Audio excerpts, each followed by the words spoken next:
नमस्कार दोस्तों, आप सभी का स्वागत है हमारे YouTube चैनल पर। दोस्तों, आज हम बात कर रहे हैं अक्षय तृतीया व्रत और त्यौहार के बारे में। अक्षय तृतीया का त्यौहार 2024 में 10 मई को मनाया जाएगा।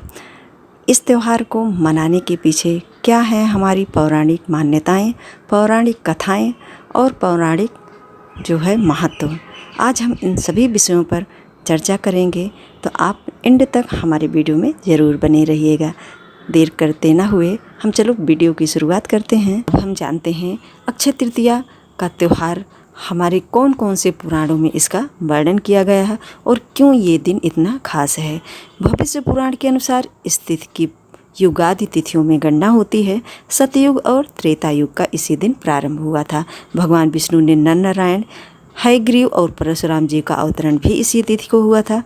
ब्रह्मा जी के पुत्र अक्षय कुमार का आविर्भाव भी इसी दिन हुआ था। इस दिन श्री बद्रीनाथ जी की प्रतिमा स्थापित करके पूजा की जाती है और लक्ष्मी नारायण के दर्शन भी किए जाते हैं। प्रसिद्ध तीर्थ स्थल बद्री नारायण के कपाट भी इसी तिथि से ही पुनः खुलते हैं और वृंदावन स्थित श्री बांके बिहारी जी का मंदिर भी केवल इसी दिन श्री विग्रह के चरण दर्शन होते हैं, अन्यथा वे पूरे वर्ष वस्त्रों से ढके रहते हैं। दोस्तों, अक्षय तृतीया अपराह्न व्यापनी होनी चाहिए। इस दिन महाभारत का युद्ध भी समाप्त हुआ था और द्वापर युग का समापन भी इसी तिथि के दिन हुआ था। ऐसी मान्यता है कि इस दिन से प्रारंभ किए गए कार्य, इस दिन को किए गए दान का कभी भी क्षय नहीं होता है। दोस्तों, अब हम बात करते हैं कि अक्षय तृतीया क्या है। जैसे कि अक्षय तृतीया आखा तीज वैशाख मास में शुक्ल पक्ष की तृतीया का नाम है। दोस्तों, पौराणिक ग्रंथों के अनुसार इस दिन जो भी शुभ कार्य किए जाते हैं उनका अक्षय फल मिलता है, इसी कारण इसे अक्षय तृतीया कहा जाता है। वैसे तो सभी 12 महीनों की शुक्ल पक्ष की तृतीया शुभ होती है, परंतु वैशाख माह की तिथि स्वयं सिद्ध मुहूर्तों में से मानी जाती है।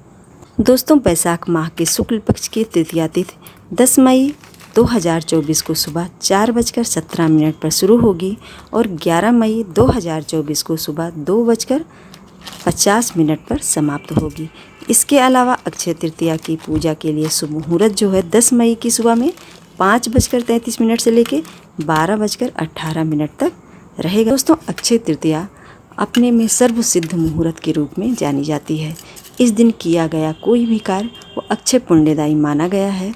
चाहे आप किसी संस्था की स्थापना कर रहे हों या किसी कार्यालय या उसका इनॉग्रेशन कर रहे हों, या आप कोई भी अपने घर गृहस्थी और जीवन से संबंधित नई चीज़ों का आप शुरुआत कर रहे हों, गृह प्रवेश, मांगलिक कार्य, मुंडन और जनेऊ, ये सभी कोई भी संस्कार हो, बिना मुहूर्त का विचार किए आप अक्षय तृतीया तिथि के दिन कर सकते हैं। गंगा स्नान करने से, अपने पितरों के निमित्त पिंड दान करने से, उनके लिए जो है तर्पण करने से, इन सभी कार्यों को करने से हमारे पितृ भी बहुत संतुष्ट होते हैं और पूरे साल किए गए कार्यों का फल वैशाख के महीने की तृतीया को करने से प्राप्त हो जाता है।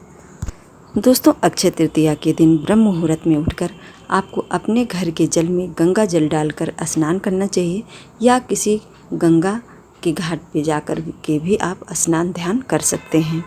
दोस्तों, उसके बाद भगवान विष्णु की विधि विधान से पूजा करनी चाहिए। हो सके तो सत्यनारायण भगवान की कथा भी करनी चाहिए। नैवेद्य में उन्हें जौ व गेहूँ का सत्तू, ककड़ी और चने की दाल अर्पित किया जाता है। उसके बाद फल फूल, पात्र तथा वस्त्र आदि दान करके ब्राह्मणों को दक्षिणा दी जाती है। ब्राह्मणों को भोजन करवाना अत्यंत कल्याणकारी आज के दिन माना जाता है। ऐसी मान्यता है कि सत्तू अवश्य खाना चाहिए और नए वस्त्र और आभूषण भी पहनना चाहिए। गौ, भूमि, स्वर्ण पात्र इत्यादि का दान भी इस दिन किया जाता है। यदि आपका सामर्थ्य हो तो कर सकते हैं। यह तिथि बसंत ऋतु के अंत और ग्रीष्म ऋतु के आगमन का प्रारंभ का दिन है, इसलिए अक्षय तृतीया के दिन जल से भरे घड़े, कुल्हड़, सकोरे और पंखे, खड़ाऊ, छाता, चावल, नमक, घी, खरबूजा, ककड़ी, शक्कर, साग, इमली, सत्तू आदि गर्मी में लाभकारी वस्तुओं का दान करना पुण्यकारी माना गया है। इस दान के पीछे यह लोक विश्वास है कि इस दिन जिन जिन वस्तुओं का आप दान करेंगे वे समस्त वस्तुएं स्वर्ग व अगले जन्म में प्राप्त होंगी। इस दिन लक्ष्मी नारायण की पूजा सफ़ेद कमल और सफ़ेद गुलाब और पीले फूलों से करनी चाहिए। सर्वर्त शुक्ल पुष्पाणि प्रशस्तान सदार्चने दान काले चा सर्वर्त मंत्र में मुदीरियेते, अर्थात सभी महीनों की तृतीया में श्वेत पुष्प से किया गया पूजन प्रशंसनीय माना गया है। तो इस दिन नमक का दान करने से पितरों को खुशी मिलती है, इससे वो हमारे जीवन के सभी परेशानियों को दूर करते हैं। इसलिए अक्षय तृतीया तिथि पर नमक खरीदा भी जाता है और नमक दान भी किया जाता है। ऐसा कर्म करने से हमारे पितृ अत्यंत प्रसन्न होते हैं, तो आप भी ये कार्य जरूर करें।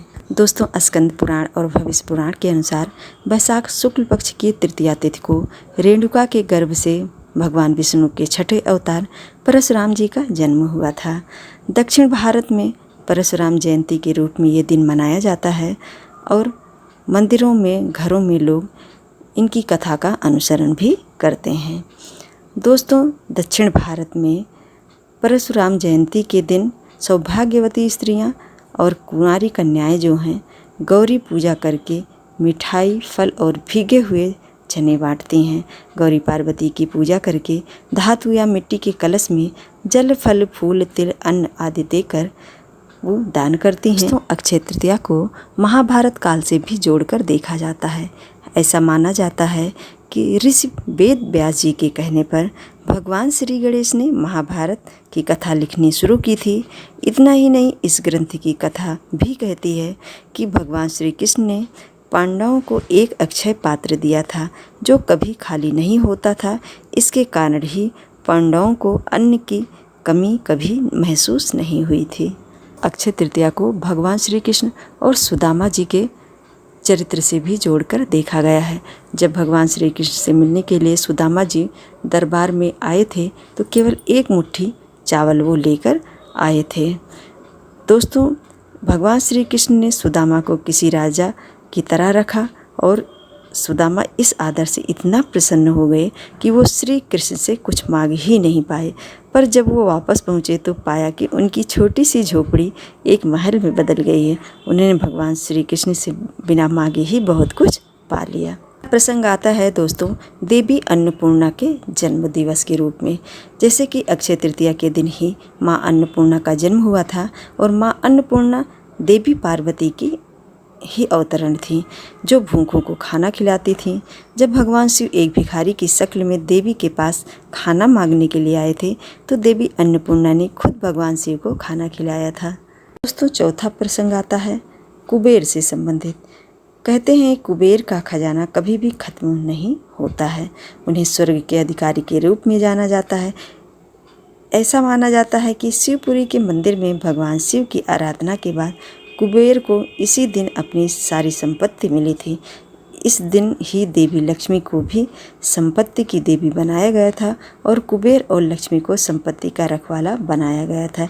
इसलिए इस दिन को संपत्ति से जोड़कर भी देखा गया है।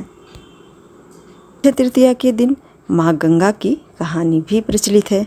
ऐसा माना जाता है कि इसी दिन देवी गंगा स्वर्ग से धरती पर आई थी और धरती पर उन्होंने मनुष्यों को पापों से मुक्त करने का बीड़ा उठाया था। तो ये थी अक्षय तृतीया से जुड़ी सभी पौराणिक कथाएं जो इस दिन की मान्यता और भी ज़्यादा बढ़ा देती हैं। दोस्तों, ये थी 4 कथाएं जो कि अक्षय तृतीया से संबंधित है। इसलिए वैशाख मास का हमारे हिंदू सनातन धर्म में बहुत ही ज़्यादा महत्व है, क्योंकि इस मास में सभी महत्वपूर्ण तिथियां आई हैं और सब महत्वपूर्ण जो है तीज और त्यौहार हैं। दान करना इसी मास में सर्वश्रेष्ठ माना गया है। यदि आप पूरे वर्ष दान नहीं कर पाते हैं तो इस माह में आपको ज़रूर करना चाहिए। जितना भी आपको ईश्वर ने दिया है, कम दिया है तो कम ही करिए। जब भी आप अपने खाने के लिए चीज़ें लाते हैं उसका कुछ अंश आप निकाल कर रखिए। पहनने के लिए लाते हैं तो उसका भी कुछ अंश निकाल के रखिए। अगर आप कपड़े वगैरह नहीं दे सकते हैं तो छोटी वस्तु भी आप वस्त्र के रूप में उन्हें प्रदान कर सकते हैं। छोटी छोटी बातें हमारे जीवन को सुखमय बनाती हैं और हमारे परिवार में अच्छे संस्कार डेवलप करती हैं। जैसे कि हमारे बच्चे जो चीज़ें हम करते हैं देखते हैं तो उनकी भी मन मस्तिष्क पे उन बातों का प्रभाव निश्चित रूप से पड़ता है। इसलिए आप इन सब कार्यों को ज़रूर करें और अपने धर्म कर्म की रक्षा के लिए अपने बच्चों को संस्कारवान बनाइए और उन्हें उचित मार्गदर्शन दीजिए। दोस्तों, हमारी जानकारी यदि आपके लिए थोड़ी सी भी लाभदायक हो तो वीडियो को लाइक ज़रूर कीजिएगा और चैनल को सब्सक्राइब ज़रूर कर लीजिएगा। आगे के वीडियो के लिए हम समय समय पर इस तरह के वीडियोस पोस्ट करते रहते हैं। यदि हमने कहीं पर थोड़ी सी भी गलतियाँ की है, त्रुटि की है तो आप कमेंट सेक्शन में कमेंट करके हमें ज़रूर सूचित कीजिएगा। हम आपके लिए अच्छे कंटेंट लाने का प्रयास करेंगे। जय श्री कृष्णा, राधे राधे दोस्तों।